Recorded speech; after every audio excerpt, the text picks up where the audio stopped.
Ibu dan Bapak, salam dan bahagia. Pada video sebelumnya, Ibu dan Bapak telah mempelajari asesmen S, for, dan of learning. Sekarang, mari kita sama-sama memahami lebih dalam mengenai metode asesmen. Untuk memulai pembahasan, kita akan memulainya dari cerita berikut. Kita coba bayangkan ada dua murid, yaitu Bastian dan Since. Keduanya sama-sama kelas 5. Keduanya sama-sama belajar mata pelajaran yang sama, yaitu topik mengenai puisi.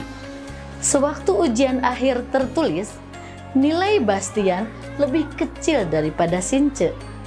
Akan tetapi, ternyata saat diminta untuk membuat puisi yang baik, Bastian lebih unggul daripada Since.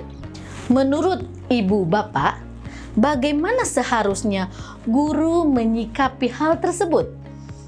Ibu Bapak tentu tahu bahwa asesmen harus disesuaikan dengan kompetensi dan tujuan belajar murid. Asesmen harus dirancang secara adil, proporsional, valid, dan dapat dipercaya atau reliable untuk menjelaskan kemajuan belajar dan menentukan keputusan tentang langkah selanjutnya. Dalam pembelajaran paradigma baru, guru diharapkan bisa melakukan asesmen yang berorientasi pada proses, bukan sebatas hasil akhir saja. Terdapat 3 pendekatan asesmen yang bisa diterapkan sesuai kebutuhan, yaitu asesmen diagnostik, asesmen formatif, dan asesmen sumatif. Asesmen diagnostik dilakukan terlebih dahulu di setiap awal pembelajaran atau memasuki topik baru untuk mengetahui kapasitas murid di kelas. Kemudian dilanjutkan dengan asesmen formatif yang lebih terintegrasi dengan proses pembelajaran, yang lebih mampu melibatkan dan melihat kemajuan belajar murid yang lebih mendalam. Misalnya, melalui penilaian diri atau self-assessment, penilaian antar teman atau peers assessment, dan refleksi metakognitif. Terakhir, dilanjutkan dengan asesmen sumatif yang pelaksanaannya diperlukan untuk menguatkan konfirmasi capaian hasil belajar. Asesmen dalam paradigma baru sendiri sangat ditekankan pada asesmen belajar murid yang lebih komprehensif dan student-centered. Dalam pelaksanaan asesmen diagnostik, formatif maupun sumatif, kita bisa menggunakan 3 teknik asesmen yang paling umum, yaitu 1. Teknik observasi. Teknik asesmen observasi yaitu murid diamati secara berkala dalam kurun waktu tertentu dengan fokus secara keseluruhan maupun individu. Misalnya, dalam mata pelajaran bahasa Inggris, guru melakukan observasi secara berkala dalam kurun waktu 1 bulan. Dalam proses observasi tersebut, guru mengamati bagaimana peningkatan kepercayaan diri murid dalam berbicara menggunakan bahasa Inggris selama dalam kelas. Teman-teman, gimana kalau tugas dari Bu Belen kita buat dalam bentuk drama? Kemudian kedua, yaitu teknik asesmen performa, di mana asesmen performa ini dapat berupa praktik seperti presentasi, pidato, melakukan gerakan atau permainan dalam olahraga dan sejenisnya. Lalu bisa juga menghasilkan produk, misalnya berupa membuat karangan, puisi, atau brosur. Selain itu, bisa juga melakukan proyek atau membuat portofolio. Ibu bapak bisa memberikan keleluasaan pada murid untuk menentukan hal seperti apa yang bisa menjadi bukti kemajuan belajar mereka, sehingga produk yang dihasilkan pun beragam dan sesuai dengan minat murid.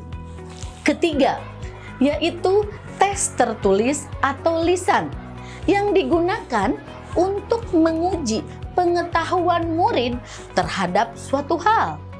Biasanya, teknik ini digunakan hanya sebatas untuk menguji level pengetahuan yang sifatnya lebih menghafal saja. Padahal sebenarnya asesmen ini juga dapat digunakan untuk menguji level pemahaman murid dengan mengajak mereka merefleksikan suatu konsep dan mengaitkannya terhadap kehidupan sehari-hari melalui studi kasus. Dalam melakukan asesmen, tentu saja akan ada beberapa instrumen yang diperlukan dalam prosesnya. Pertama, instrumen rubrik, yaitu sebuah panduan yang dibuat untuk menilai dan mengevaluasi kualitas capaian murid dengan menggunakan rubrik skor tertentu. Ada 3 indikator. Setiap indikator dibuat masing-masing 4 kategori capaian. Kemudian, masing-masing kategori capaian diisi dengan kriterianya. Kriteria-kriteria inilah yang menjadi panduan guru dalam menilai capaian murid. Kedua, yaitu instrumen checklist yang berupa daftar informasi, data, ciri-ciri, karakteristik atau elemen yang dituju. Misalnya, saat kita meminta murid untuk melakukan storytelling di kelas, lalu guru atau murid bisa menilai dengan mengisi lembar checklist untuk penilaian. Ketiga, yaitu instrumen catatan anekdotal, merupakan catatan singkat hasil observasi pada murid.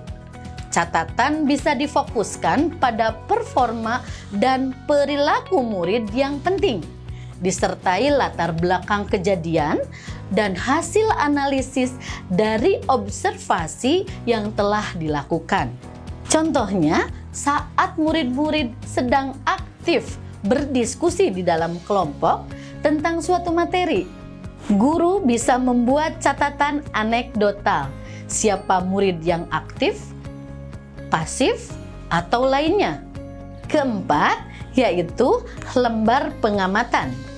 Lembar amatan berisi catatan perkembangan kompetensi murid dalam sebuah mata pelajaran tertentu. Itulah tadi 4 instrumen asesmen yang bisa ibu bapak gunakan agar asesmen lebih bermakna. Yang juga perlu sama-sama kita ketahui bahwa pelaku asesmen sendiri tidak harus selalu guru, tetapi murid menilai diri sendiri, murid menilai murid sesuai atau lintas jenjang, seperti murid kelas 6 menilai murid kelas 4 dan 5, atau bisa memberdayakan staf sekolah dan orang tua untuk menjadi tim penilai. Bisa digunakan salah satu atau bisa dipadukan. Nah, itu tadi ya, Ibu Bapak Guru, beberapa hal terkait metode asesmen. Setelah mengikuti kelas ini, kita jadi tahu bahwa dengan pembelajaran paradigma baru, asesmen harus lebih mampu mengakomodir keseluruhan proses belajar murid sesuai kebutuhan. Pastinya, sekarang sudah lebih siap dong untuk menerapkan asesmen proses belajar murid yang lebih bermakna. Salam dan bahagia, Ibu dan Bapak Guru hebat.